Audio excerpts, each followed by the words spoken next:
Welcome to Shalu Tiwari tutorial. Today we will be discussing Snapshot Book first chapter, The Summer of the Beautiful White Horse, written by William Saroyan. So this story is about two cousins, Murad and Aram, and their will to ride a horse. So the story starts from when Aram is asleep and Murad comes near his window and knocks the window.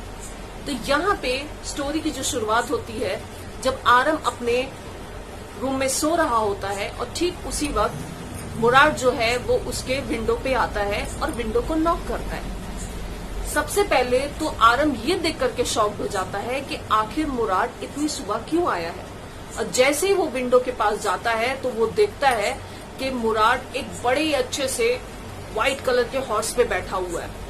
तो ये देख करके पहले तो वो अपनी आंखें मसलता है कि कहीं वो सपना तो नहीं देख रहा, तो बाद में उसे बिलीव हो जाता है क्योंकि मुराद उसको कहता है कि तुम सपना नहीं देख रहे हो, ये सच का घोड़ा है। तो वो मुराद से डायरेक्टली ये क्वेश्चन पूछ लेता है कि क्या तुमने इसे चुराया है। तो मुराद उसका जवाब देता है कि अगर तुम्हें हॉर्स राइडिंग करनी है तो फटाफट निकल के बाहर आओ। तो इसके बाद आरम उससे कोई क्वेश्चन नहीं करता है, पर आरम को ये भरोसा हो जाता है कि जरूर मुराद ने इस घोड़े को चुराया। अब घोड़ा चुराना, इसमें ये लॉजिक इसलिए लगता है क्योंकि आरम के हिसाब से वो लोग जिस ट्राइब को बिलोंग करते थे वो लोग आर्मेनिया ट्राइब को बिलोंग करते थे, और उनके ट्राइब के लोग इतना कॉस्टली या इतना अच्छा घोड़ा, इतना खूबसूरत घोड़ा जो कि काफी महंगा दिख रहा था, उसे अफोर्ड नहीं कर सकते क्योंकि ये जो ट्राइब थी ये काफी पुअर ट्राइब थी और ये लोग चोरी भी नहीं कर सकते थे क्योंकि इनके ट्राइब को हमेशा इनकी ऑनेस्टी और लॉयल्टी के लिए ही जाना जाता था। तो यहाँ पे फिर आरम तैयार हो जाता है और बाहर निकलता है और आरम के साथ, मुराद के साथ घोड़े पे बैठ करके निकल पड़ता है। जब ये लोग हॉर्स राइडिंग करते हैं, आरम को ये चीजें बड़ी अच्छी लगती है। सुबह सुबह हल्की सी ब्रीज में, और अभी सूरज पूरी तरह से निकला भी नहीं था, तो वो जो मोमेंट होता है तो उस वजह से उसे बड़ा अच्छा लग रहा था, बड़ा ही सूदिंग एनवायरनमेंट था, और उसमें वो मुराद के साथ घोड़े पे घुड़सवारी कर रहा होता है। उसी वक्त आरम को बहुत सारी चीजें अपने फैमिली के बारे में याद आती है। ये लोग थे आर्मेनियन ट्राइब के और ये लोग बिलोंग करते थे घैरोग्लैनियन फैमिली को। तो यहाँ पे आरम थोड़ा फ्लैशबैक में जाकर के कुछ बताने की कोशिश करता है। वो कहता है कि हर किसी के फैमिली में एक क्रेजी स्ट्रीकर होता है। क्रेजी स्ट्रीकर का मतलब होता है कि जैसे कोई इंसान थोड़ा सा सन की मिजाज का होता है, यानी कि वो कब क्या कर दे कोई नहीं कह सकता। तो उसी को रिलेट करते हुए वो मुराद के बारे में बात करता है। तो वो कहता है कि हमारी फैमिली में एक तो अंकल खुसरो है और दूसरा ये मुराद है, जबकि मुराद का अंकल खुसरो से कुछ लेना देना नहीं है क्योंकि मुराद के फादर बड़े ही जेंटलमैन हैं, पर मुराद उनसे एकदम अलग है। तो यहाँ पे वो इसको कंटिन्यू करता है और कहता है कि अंकल खुसरो एक बहुत ही बड़े क्रेजी स्ट्रीकर हैं, क्योंकि वो एक स्टोरी रिकॉल करता है कि एक बार जब अंकल खुसरो एक बार्बर शॉप में बैठे हुए थे और अपने मोस्टैच और बियर्ड को ट्रिम करवा रहे थे, ठीक उसी वक्त उनका बेटा दौड़ते दौड़ते आया और अपने फादर को बताता है कि हमारे घर में आग लग गई है, जल्दी चलिए। तो उसी वक्त वो क्या कहते हैं, अंकल खुसरो की एक आदत थी कि वो हमेशा एक लाइन रिपीट किया करते थे। आप इसको कह सकते हैं जैसे कि एक तकिया कलाम होता है किसी का, तो वो इस चीज को हमेशा रिपीट करते थे। तो वो कहते हैं pay no attention to it, it is of no harm. इस पे ध्यान देने की जरूरत नहीं है, इससे किसी का कोई नुकसान नहीं होगा। तो यहाँ पे जो बार्बर था वो खुद भी सोचता है कि आखिर ये आदमी ऐसा क्यों बोल रहा है। तो वो उनको कहता है कि सर, आपके घर में आग लगी है, आपका बेटा दौड़ते हुए आया है, क्या आप अपने घर को बचाने नहीं जाएंगे। तो यहाँ पे अंकल खुसरो उसके ऊपर चिल्लाते हैं और कहते हैं मैंने कहा ना, इस पे ध्यान देने की कोई जरूरत नहीं है, इसमें कोई नुकसान नहीं। तो ये चीज बता करके आरम ये बताना चाहता है कि मुराद भी कुछ इसी तरीके का है, क्योंकि वो कभी भी कुछ भी कर सकता है। जिस तरीके से आज अचानक से सुबह वो ला करके एक सफेद घोड़े के साथ तैयार हो गया। इनका जो घर था वो वॉलनट एवेन्यू के पास था और उसके पीछे कुछ वाइनयार्ड्स थे। तो ये इन सारे जगह को कवर करते हैं जब वो हॉर्स राइडिंग करते हैं। फिर मीन्स थोड़े समय के बाद क्या होता है, जब मुराद और आरम अच्छी खासी हॉर्स राइडिंग कर लेते हैं तो मुराद आरम को घोड़े में से नीचे उतरने के लिए कहता है और कहता है कि अब मैं इस घोड़े पे अकेले सवारी करूंगा। जिस बात पे आरम उससे ये कहता है कि मुझे भी अकेले सवारी अगर करने दोगे तभी मैं इस घोड़े से नीचे उतरूंगा, तो मुराद उसकी बात का जवाब देकर के ये कहता है कि तुम्हें हॉर्स की बातें या हॉर्स से तुम्हें डील करना नहीं आता है, because I have a way with horse. तो यहाँ पे आरम उसे कहता है कि ऐसा कुछ नहीं है, अगर तुम इस बात को मानते हो तभी मैं इस घोड़े से नीचे उतरूंगा। तो मुराद उसे कहता है कि ठीक है, अगर तुम ऐसा ही चाहते हो तो अभी फिलहाल के लिए तुम उतरो और मैं सवारी करके वापस आऊंगा, तब हम इस बारे में बात करेंगे। आरम नीचे उतर जाता है। मुराद उसके मसल्स को ट्विच करता है और उसे लेकर के काफी दूर चले जाता है। वो मुराद को लेकर के हाईवेज पे, इरिगेशन डिचेस से लेते हुए, सब जगह लेते हुए, फिर काफी देर बाद जब वो वापस आता है तो आरम बहुत ही एक्साइटेड है उस घोड़े को राइड करने के लिए अकेले।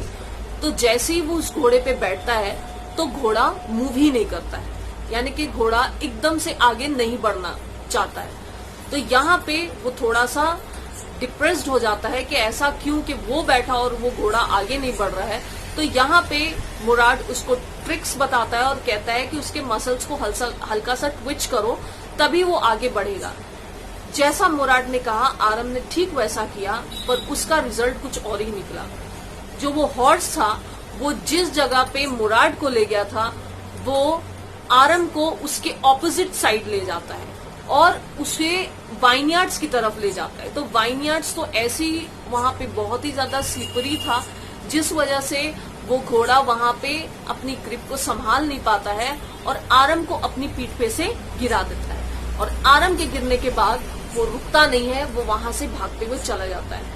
ऐसा देख करके मुराद जल्दी जल्दी आरम के पास आता है और आरम को कहता है तुम ये नहीं सोचो कि मैं तुम्हें यहाँ संभालने आया हूँ, हमें फटाफट उठ करके उस घोड़े को ढूंढना होगा, क्योंकि अगर वो घोड़ा किसी के हाथ लग गया तो हम बहुत ही बुरा फंस सकते हैं। फिर वो लोग जाते हैं उस घोड़े को ढूंढने के लिए और मुराद फाइनली उस घोड़े को ढूंढ करके वहां ले आता। फिर ये लोग जब बैठे हुए होते हैं तो आपस में उस घोड़े को लेकर के कुछ बातें करते हैं। सो आरम उससे पूछता है कि आखिर ये घोड़ा तुम्हें कब मिला? ऐसा जरूर है कि तुम जब इस घोड़े के साथ इतने फेमिलियर हो तो ये घोड़ा तुम्हारे पास काफी टाइम से। तो मुराद उसे कहता है कि आज इसी सुबह से मैंने इस घोड़े पे सवारी की है। तो आरम कहता है कि मुझे तुम्हारी बातों पे भरोसा नहीं हो रहा। तो मुराद कहता है कि मैं तुम्हें ये झूठ बोल रहा हूँ कि अगर तुमसे कोई भी पूछे तो तुम्हें यही कहना है। तो इससे बात साफ हो जाती है कि मुराद के पास वो घोड़ा काफी समय से है और इस चीज को बाद में मुराद ये कह भी देता है। अब इसके बाद आरम उससे ये फाइनल करने की कोशिश करता है कि आखिर वो इस घोड़े को कितने समय तक अपने पास रखेगा। तो वो उसे कहता है कि तुम इसे घोड़े को तब तक मुझे रखने दो जब तक मैं घुड़सवारी सीखना। तो मुराद यहाँ पे फिर अपने कैरोग्लैनियन फैमिली के बारे में, उसके सिद्धांत के बारे में उसे बोलने लगता है कि कैसे तुम ऐसा कर सकते हो, हमारी फैमिली इस चीज के लिए जानी जाती है, चोरी के लिए नहीं जानी जाती है, जबकि उसने खुद उसे चोरी करके रखा है। तो यहाँ पे आरम कहता है फिर भी हम कितने दिन तक इसे रख सकते हैं? तो वो कहता है हम इसे 6 महीने के लिए अपने पास रख लेते हैं। उसके बाद आरम अपने घर जाता है। जहाँ पे वो जाता है तो वो क्या देखता है कि वहाँ पे अंकल खुसरो बैठे हुए हैं और ठीक उसी टाइम वहाँ पे एक फार्मर है जिसका नाम जॉन बायरो है, वो उनके घर आता है। तो यहाँ पे जब वो लोग चाय वगैरह पी रहे थे तो ठीक उसी वक्त जॉन बायरो आरम की जो मम्मी है उनको अपनी एक दुख भरी बात बताने लगता है। वो कहने लगता है कि मेरा घोड़ा काफी दिनों से मिसिंग है और मैं बहुत ही परेशान हूँ। जिसको सुन करके अंकल खुसरो तुरंत चिल्लाते हैं, जैसा कि वो अक्सर करते हैं, और वो उसे कहते हैं pay no attention to it, it is of no harm. उनकी ये सारी कॉन्वर्सेशन आरम घर में सुन रहा था और ठीक उसके बाद वो भागता हुआ मुराद के पास जाता है, जहां वो देखता है कि मुराद एक रॉबिन बर्ड के साथ बैठा हुआ है और उसके विंग्स को रिपेयर कर रहा है। ये देख करके भी आरम को थोड़ा लगता है कि आखिर मुराद सबसे अलग क्यों है, क्योंकि वो हर किसी की मदद करने की कोशिश करता है। अब यहाँ पे फिर आरम उसे फाइनलाइज करता है कि इस घोड़े को हम लोग तब तक वापस नहीं देंगे जब तक मैं घुड़सवारी अच्छे से सीख ना लूं। अब ये इनका डेली का प्रोसीड्यूर हो जाता है कि ये रोज इस स्केड्यूल को फॉलो करते हैं और सुबह सबके उठने से पहले ये लोग घुड़सवारी करते हैं और ठीक सबके उठ जाने से पहले ही ये लोग उस घोड़े को छुपा भी देते हैं। तो इसी प्रोसीड्यूर में एक दिन वो लोग देखते हैं कि सामने से जॉन बायरो उनकी तरफ आ रहा है। देख करके ये लोग थोड़ा सा सहम जाते हैं और जब जॉन बायरो इनके नजदीक आता है तो वो उस घोड़े को ध्यान से देखने लगता है और फिर वो ये कहता है कि ये घोड़ा तो टूथ बाय टूथ मेरे घोड़े के ही जैसा है। तो यहाँ पे जॉन बायरो फिर ये चीज भी क्लियर करता है कि अगर तुम लोग घारोग्लैनियन फैमिली को बिलोंग नहीं करते तो जरूर मैं सोचता कि ये मेरा घोड़ा है, पर क्योंकि तुम लोग घारोग्लैनियन फैमिली को बिलोंग करते हो, जो फैमिली का सिद्धांत है कि वो कभी झूठ नहीं बोलते, वो कभी चोरी नहीं करते और वो हमेशा लॉयल होते हैं, तो इसलिए मैं ये भरोसा ही नहीं कर सकता कि ये मेरा घोड़ा है। और जॉन बायरो वहां से चला जाता है। उसके बाद इन दोनों ही बच्चों को ये चीज बड़ी बुरी लगती है कि आखिर उनकी फैमिली जिस चीज के लिए जानी जाती है, जिस चीज के लिए उनकी फैमिली को इतना अप्रिशिएट किया जाता है, उनकी लॉयल्टी के लिए, उनकी ऑनेस्टी के लिए, क्योंकि इस चैप्टर में उन्होंने कहा था कि उनकी फैमिली को 3 चीजों के लिए जाना जाता है। सबसे पहला कि वो गरीब हैं, दूसरी चीज कि वो लोग ऑनेस्ट हैं और तीसरी चीज कि उन्हें सही और गलत का फर्क बहुत अच्छे से पता है।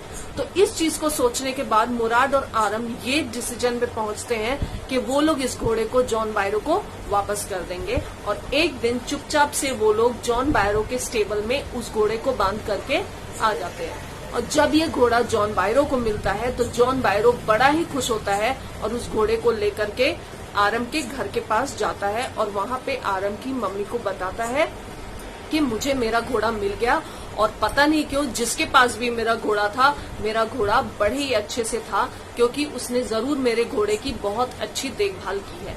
जिसको लेकर के अंकल खुसरो फिर चिल्लाते हैं और कहते हैं, pay no attention to it, it is of no harm. I hope you understand this video and the chapter is totally clear to you. I will give you some questions on the screen, so you will go through these questions so that you can understand this chapter well and your concept will be totally clear by going through these questions. In questions को अगर आप कर लेते हैं तो आपका जो concept है इस chapter को लेकर के वो बड़े ही अच्छे से clear हो जाएगा, क्योंकि इन questions को आप जब recall करेंगे तो आपको ये समझ में आ जाएगा कि आपको chapter पूरी अच्छी तरीके से समझ में आया है या नहीं आया है। So I hope that you have understand this, and if you have understand, then please like this channel, and if you want more such kinds of video, then do subscribe my channel. So I'll be back with my more videos. Till then, bye bye.